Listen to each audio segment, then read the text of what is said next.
नमस्कार, स्वागत है आप सभी का। बहुत बहुत धन्यवाद हमसे जुड़ने के लिए। हम सीटेट सोशल स्टडीज को ध्यान में रखते हुए ये क्लासेस चल रही हैं हमारी यूट्यूब प्लेटफॉर्म पर। तो आज जो हम डिस्कस करने वाले हैं सीटेट एसएसटी में चैप्टर नंबर 7 है आपके सीटेट सिलेबस का, और उसका नाम क्या है? उसका नाम है मीडिया से रिलेटेड ये चैप्टर है, अंडरस्टैंडिंग मीडिया। क्या नाम है? Understanding media. और ये आपका चैप्टर 7 है। कितना है? चैप्टर 7 है। 6 चैप्टर हम ऑलरेडी डिस्कस कर चुके हैं। अगर आपने नहीं देखे हैं तो पुरानी क्लासेस को आप देख लीजिए। मीडिया है क्या? तो मीडिया संचार के सभी साधनों को कहा जाता है। मीडिया किसको कहते हैं? संचार के जितने भी साधन हैं उनको मीडिया कहा जाता है। जैसे प्रिंट मीडिया, इसमें अखबार न्यूज़पेपर सब आ जाएंगे। सोशल मीडिया हो गया, है ना, TV, television, radio, mass media, ये सब इसी में आ जाएगा। अब टेलीफोन होगी से लेकर टेलीविजन पर आने वाली खबरें सभी मीडिया के रूप में ही हैं। टेलीविजन, रेडियो और समाचार पत्र मीडिया के रूप में ही हैं, ये भी मीडिया ही हैं। ठीक है, तो इन्हें हम मीडिया कहते हैं, जो खबर को एक जगह से दूसरी जगह पहुंचाने का काम करते हैं।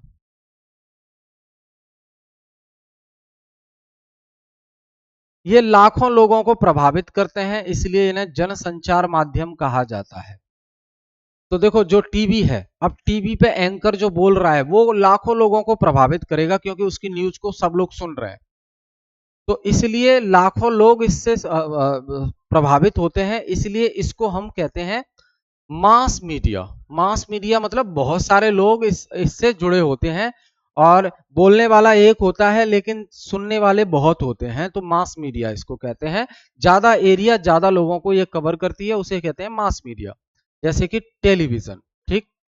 Media is the plural form of the word medium. Medium शब्द, मीडिया शब्द मीडियम का ही बहुवचन है। अब यह समाज में संचार के विभिन्न तरीकों को दर्शाता है। यह समाज में संचार के विभिन्न तरीकों को दर्शाता है। जैसे समाज में हम संचार करते हैं, कम्युनिकेशन करते हैं किसी से, तो उसके अलग अलग तरीकों को ये मीडिया दर्शाता है हमें, क्योंकि संचार करने के अलग अलग तरीके हो सकते हैं। मीडिया और टेक्नोलॉजी, ये क्या है? तो भाई, मीडिया के बिना जीवन बहुत कठिन है। Life without media is very difficult, क्योंकि हमें कुछ पता ही नहीं लगेगा। मीडिया नहीं होगा तो देश दुनिया में क्या चल रहा है पता ही नहीं है। कोई वेलफेयर का प्रोग्राम है, कोई शरीर बीमारी से रिलेटेड कोई जानकारी है, वो हमें पहुंचानी है, तो वो कैसे पहुंचेगी अगर मीडिया होगा नहीं तो? केबल टीवी, टेलीविजन और इंटरनेट हाल की खोजें हैं। केबल टेलीविजन, केबल मतलब केबल, केबल टीवी, अभी तो डिश टीवी आ गया है। Cable TV, internet are recent development. अब इंटरनेट अपने आप में एक बहुत बड़ा मीडिया बन गया है। इंटरनेट पर बहुत सारे लोग जुड़े होते हैं, तो आजकल जो भी चलाना होता है इंटरनेट के माध्यम से न्यूज को तुरंत वायरल कर दिया जाता है। ठीक है। प्रिंट मीडिया और इलेक्ट्रॉनिक मीडिया सामाजिक परिवर्तन में महत्वपूर्ण भूमिका निभाते हैं। प्रिंट मीडिया हो गया और इलेक्ट्रॉनिक मीडिया हो गया, ये सामाजिक परिवर्तन में बहुत भूमिका निभाते हैं। सरकार के खिलाफ विद्रोह करना हो, किसी से, किसी के प्रति, किसी के विरोध में अपनी गुस्सा जाहिर करनी हो, तो आजकल ट्विटर, यानी कि जिसे एक्स कहते हैं, लिंक्डइन, फेसबुक, व्हाट्सएप, इंस्टाग्राम, ये बहुत सारे तरीके हैं आपको कम्युनिकेशन करने के लिए और अपनी बात कुछ ही समय में लाखों करोड़ों लोगों तक पहुंचाने का एक ये साधन है। बदलती तकनीक मीडिया को अधिक लोगों तक पहुंचाने में मदद कर रही है। टेक्नोलॉजी इतना डेवलप हो चुकी है कि अब एक व्यक्ति एक कमरे में बैठे बैठे अपने विचार, अपनी जानकारी दुनिया के देशों में भेज सकता है। समझ गए? ये ध्यान रखना। टेलीविजन हमें विश्व समुदाय का हिस्सा महसूस कराता है कि हम वर्ल्ड से जुड़े हुए हैं।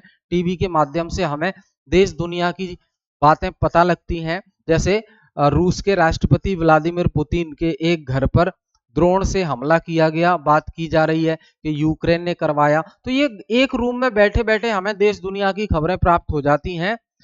तो ये टेलीविजन हमें विश्व से भी जोड़े रखता है। इससे हमें ये नहीं लगता कि हम कहीं अलग थलग हैं, हमें लगता है कि हम सबके बीच में हैं, सारी बातें तो हमें पता लग रही हैं। ठीक। मीडिया का दायित्व तो है कि वह निष्पक्ष और संतुलित समाचार दे। अब मीडिया का ये ड्यूटी है, कर्तव्य है कि वो किसी से प्रभावित होकर समाचार ना दे, क्लियर कट बातें करे, किसी के दबाव में आकर काम न करे, निष्पक्ष और संतुलित समाचार हमें दे।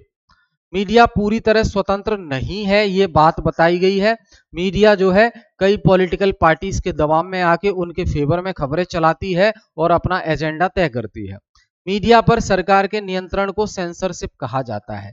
जब मीडिया सरकार जब जब जब सरकार मीडिया पर नियंत्रण कर लेती है तो उसे सेंसरशिप कहा जाता है। सेंसरशिप का मतलब है सरकार जो खबर चलवाना चाहती है मीडिया से वही मीडिया चलाए, दूसरी खबर ना चलाए, इसे सेंसरशिप कहते हैं। जैसे कि इंदिरा गांधी के टाइम पर जब आपातकाल के समय ऐसा देखने को मिला कि खबरें वही चलती थी जो इंदिरा गांधी चाहती थी। स्वतंत्र मीडिया का अर्थ है समाचारों पर किसी का नियंत्रण ना हो। स्वतंत्र मीडिया, इंडिपेंडेंट मीडिया कैसे कहते हैं कि जिस मीडिया पर किसी का दबाव ना हो और वो निष्पक्ष रूप से सही खबर क्या है वो दिखाए जनता को बिना किसी से डरे। ठीक, अगला है आपका मीडिया और पैसा, मीडिया एंड मनी। अब भाई देखो, मीडिया की तकनीकी बहुत महंगी होती जा रही है। अब मीडिया में टेक्नोलॉजी का यूज हो रहा है और टेक्नोलॉजी बहुत महंगी हो रही है, तो बिना पैसे के मीडिया नहीं चलता। तो न्यूज स्टूडियो में एंकर के अलावा कई और भी कर्मचारी होते हैं जिनके सैलरी देनी होती है, खर्चा आता है। नई तकनीक खरीदने में भी बहुत पैसा खर्च होता है। इसे कहा जा रहा है मीडिया और मनी का आपस में क्या संबंध है। ठीक है, खर्च पूरा करने के लिए मीडिया को धन की आवश्यकता होती है, इस बात से आप सहमत हैं? मुझे पूरा भरोसा है। मीडिया बड़ी कंपनियों की संपत्ति बन गया है। मीडिया क्या है? एक बहुत बड़ी कंपनियों की प्रॉपर्टी बन गया है। Media earns money through advertisement. जो मीडिया है, टेलीविजन है, रेडियो है, फेसबुक है, इंस्टाग्राम है, यूट्यूबर्स हैं, ये एडवर्टीजमेंट के जरिए पैसा कमाते हैं। अब मीडिया और डेमोक्रेसी का क्या कॉन्सेप्ट है? तो लोकतंत्र में मीडिया की बहुत महत्वपूर्ण भूमिका है। इसे चौथा स्तंभ कहा जाता है लोकतंत्र का। लोकतंत्र का चौथा स्तंभ किसे कहा जाता है? मीडिया को कहा जाता है। तो मीडिया की बहुत बड़ी भूमिका होती है लोकतंत्र में, सरकार की जवाबदेही तय करने में। गलत हो रहा है तो सरकार से सवाल पूछने के लिए, और सरकार अगर अच्छा काम कर रही है तो सरकार की तारीफ भी करना है। ठीक है, तो मीडिया बहुत महत्वपूर्ण रोल प्ले करती है, भूमिका निभाती है। यह देश और दुनिया की घटनाओं की जानकारी हम तक पहुंचाती है। लोग मीडिया रिपोर्ट से महत्वपूर्ण मुद्दों को समझते हैं। कोई चीज हमें समझ ना आए तो हम टीवी पर उसका विश्लेषण देखते हैं तो हमें चीजें क्लियर हो जाती हैं कि हाँ जी, वास्तव में बांग्लादेश में चल क्या रहा है। समझ गए? खालिदा जिया का अंतिम संस्कार हो जाता है 31 दिसंबर को, और शेख हसीना भारत में शरण लिए हुए बैठी हुई है। इन सब का एनालिसिस हमें देखने को मिलता है मीडिया टेलीविजन पे, तो उससे हमें एक पूरा मुद्दा समझ आता है क्या ये। मीडिया लोगों को सोच समझकर निर्णय लेने में मदद करता है। मीडिया की दायित्व है कि वो सही जानकारी लोगों तक पहुंचाए जिससे लोग आगे का निर्णय सही से ले पाए। जन आंदोलन और हस्ताक्षर अभियान को मीडिया समर्थन देता है। Public protest and signature campaign are supported by media. Public की प्रोटेस्ट चल रही है सरकार के खिलाफ या सिग्नेचर कैंपेन चल रहा है तो उसको भी मीडिया सपोर्ट करता है। एजेंडा तय करना मीडिया के द्वारा, तो मीडिया तय करता है कि किन किन मुद्दों को प्रमुखता दी जाए। एजेंडा तय करना मीडिया के द्वारा, इसका क्या मतलब है कि जब मीडिया ही तय करे कि लोग कौन से मुद्दे पर ज्यादा बात करें, वो एजेंडा सेट करना, उसी से रिलेटेड जानकारी दिखाना, उसी से रिलेटेड इंफॉर्मेशन दिखाना, उसको इस तरीके से दिखाना कि भले ही वो गलत हो, सही लग रहा है। तो मीडिया एजेंडा तय करती है। मीडिया का भूमिका एजेंडा तय करने में भी है। ठीक है, कुछ मुद्दों पर ध्यान देकर मीडिया जनमत को प्रभावित करती है। अब मोदी मोदी मोदी तो एकदम पूरा प्रॉपर जो एजेंडा है वो सेट कर दिया जाता है, सारी जानकारी दिखाई जाएगी, काम दिखाए जाएंगे। ठीक है, अब राहुल गांधी पप्पू पप्पू पप्पू, तो भैया ये मीडिया ने ही तो ये शॉर्ट रील्स वगैरह ये कितनी वायरल की हैं। तो एक लोगों के मन में छवि क्या बन जाती है, जैसा वो देखते हैं वैसे ही उस व्यक्ति के बारे में छवि बन जाती है। इसे एजेंडा तय करना कहा जाता है, ये सब जो मीडिया करती है। मीडिया ने एक बार शीतल पेयों में कीटनाशकों की अधिक मात्रा की खबर दी। Media once reported high pesticide levels in cold drink. Media ने एक बार रिपोर्ट दिखाई कि कोल्ड ड्रिंक में बहुत ज्यादा पेस्टिसाइड पाए जाते हैं। इससे नए सुरक्षा मानक बनाए गए। अब मीडिया ने जैसे ही खबर दिखाई कि कोल्ड ड्रिंक में पेस्टिसाइड पाए जाते हैं, तो इससे फिर जो है food safety standard authority of India जो है FSSAI, उसने उसके दिमाग में आया कि ये मीडिया क्या दिखा रहा है। फिर उन्होंने छानबीन की, नई रिसर्च की, पता लगाया, इन्वेस्टिगेट किया कि क्या वास्तव में ये बात सही है, तो फिर नए रूल्स रेगुलेशन और बनाए। तो इससे सुधार भी देखने को मिला मीडिया के सहयोग से। मीडिया लोगों को सरकार के कामकाज को समझने में मदद करता है। सरकार कैसे काम कर रही है, क्या कर रही है, कौन सा प्रोजेक्ट लॉन्च किया है, कौन सी नया हाईवे बनाया जा रहा है, इनको समझाने में मीडिया मदद करती है। मीडिया को अभिव्यक्ति की स्वतंत्रता मिलनी चाहिए, मीडिया इंडिपेंडेंट होना चाहिए, और वो जो बोले फ्रीडम ऑफ स्पीच उसको मिलना चाहिए, उस पर कोई रोक नहीं होनी चाहिए। आर्टिकल 19 हमें भी स्वतंत्रता देता है, right to freedom of speech. ठीक है, हमें भी स्वतंत्रता देता है। समझ गए? कुछ अतिरिक्त पॉइंट है। Media include telephone, television, radio and newspaper. Media में टेलीफोन, टेलीविजन, रेडियो और समाचार पत्र शामिल होते हैं। टेलीविजन, रेडियो, समाचार पत्र जनसंचार माध्यम कहलाते हैं, यानी कि ये बहुत ज्यादा बड़े स्तर तक लोगों को कवर करते हैं और हमारी जानकारी पहुंचाने का काम करते हैं। कौन कौन? टेलीविजन, रेडियो और न्यूज़पेपर, इसीलिए इन्हें मास मीडिया कहा जाता है। केबल टीवी और इंटरनेट ये हाल ही के फिनोमिना है जो हमें देखने को मिले हैं। मीडिया की तकनीकी लगातार बदलती जा रही है, ये भी सही बात है। मीडिया की तकनीकी लगातार बदलती जा रही है, इसमें कोई दो राय नहीं है, क्योंकि नई नई टेक्नोलॉजी आ गई है। तो अलग अलग अब देखो, खबरों को भी मीडिया दिखाता है ना, तो उसके पूरा आर्टिफिशियल इंटेलिजेंसी एआई से वीडियो बनाता है, उसका वीडियो जनरेट करता है, वीडियो के माध्यम से हमें दिखाने की प्रयास करता है कि अगर ऐसा हो रहा है तो उसका इफेक्ट कैसा पड़ेगा। ये हमें पूरा ऑटोमेटेड जो है एनिमेटेड फॉर्म में एआई जनरेटेड वीडियोस के माध्यम से मीडिया हमें दिखाता है। तो सोचो टेक्नोलॉजी कितना आगे बढ़ गई है। प्रिंट मीडिया में समाचार पत्र और पत्रिकाएं आ जाती हैं, तो जितने भी न्यूज़पेपर हैं, मैगजीन्स हैं, इन सबको हम प्रिंट मीडिया कहते हैं। इलेक्ट्रॉनिक मीडिया में टीवी और रेडियो आते हैं। तो प्रिंट मीडिया में न्यूज़पेपर और मैगजीन्स आती हैं, ये ध्यान रखेंगे। इलेक्ट्रॉनिक मीडिया में टीवी आती है और रेडियो आते हैं। बेहतर तकनीकी से ध्वनि और चित्र की गुणवत्ता बढ़ती है। अगर मीडिया में अच्छी टेक्नोलॉजी का यूज किया जा रहा है तो जो वीडियो दिखेगा हमें वो भी अच्छी क्वालिटी का दिखेगा, और जो साउंड आएगा वो भी बहुत अच्छी क्वालिटी का आएगा। मीडिया कैमरा और उपग्रह जैसे महंगे उपकरणों का उपयोग करती है। Media uses costly equipment like cameras and satellite. बहुत सारे सैटेलाइट का भी इस्तेमाल करती है मीडिया, जो कि बड़े बड़े महंगे होते हैं।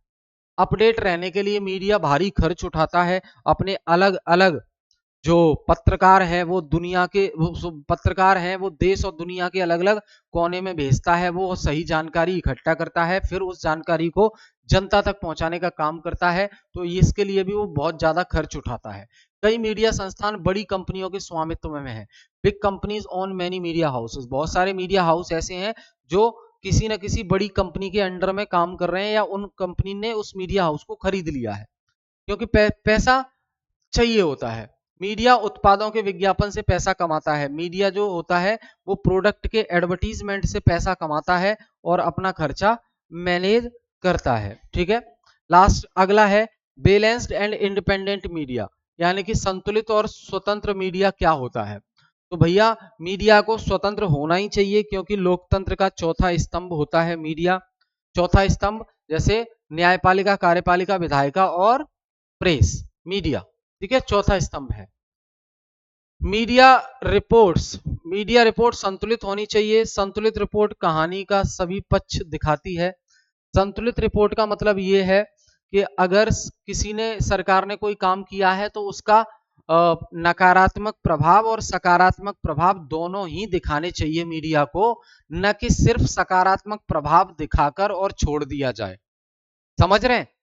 तो संतुलित मीडिया का मतलब क्या है, बैलेंस्ड मीडिया का मतलब क्या है। कोई भी खबर आप दिखा रहे हो तो उसका पॉजिटिव एस्पेक्ट क्या होगा और उसका नेगेटिव एस्पेक्ट क्या होगा, ये दोनों ही चीजें दिखाओ। ऐसा नहीं है कि सिर्फ अच्छी अच्छी बातें बोलकर बताकर निकल गए आप, और जो गलत बातें हैं उसकी उन्हें कौन बताएगा। समझ गए?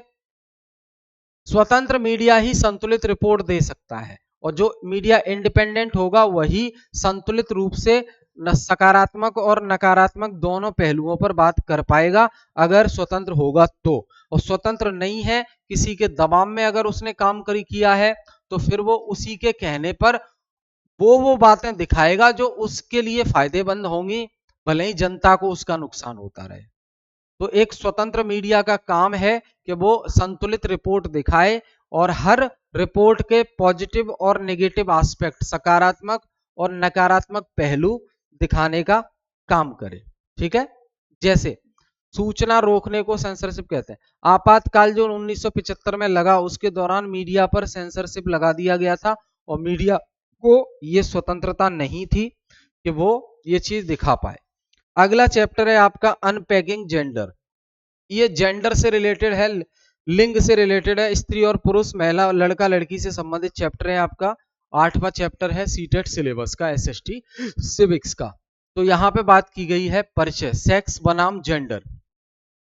अब यहां पे पुरुष और महिला के बीच जैविक अंतर को दर्शाता है। सेक्स का मतलब क्या है, यानी कि लिंग का मतलब क्या है, पुरुष और स्त्री, महिला के बीच जो शारीरिक बनावट है, जैविक बनावट है, उसको दर्शाता है लड़का और लड़की को। ठीक है, अब समाज द्वारा पुरुषों और महिलाओं के लिए निर्धारित भूमिकाओं, व्यवहारों और गतिविधियों को दर्शाता है। दोनों के लिए अलग अलग व्यवहार गतिविधियां होती हैं, देखने को मिलता है। जेंडर उन अपेक्षाओं से जुड़ा है जो समाज हमारे जन्म के आधार पर हमसे करता है। जेंडर पहचान, स्वयं के बारे में हमारी समझ, आइडेंटिटी कहते हैं इसको। समाज इस बात को प्रभावित करता है कि हम स्वयं को लड़के या लड़की के रूप में कैसे देखते हैं। लड़का है, लड़की हो तो तुम बाहर नहीं जाओगी, लड़का है तो घूमने दो। तो ये क्या है, स्टेरियोटाइप्स, यानी कि रूढ़ियां पाल रखी हैं बहुत सारी लोगों के बारे में, बनी स्थिर और सरल धारणाएं।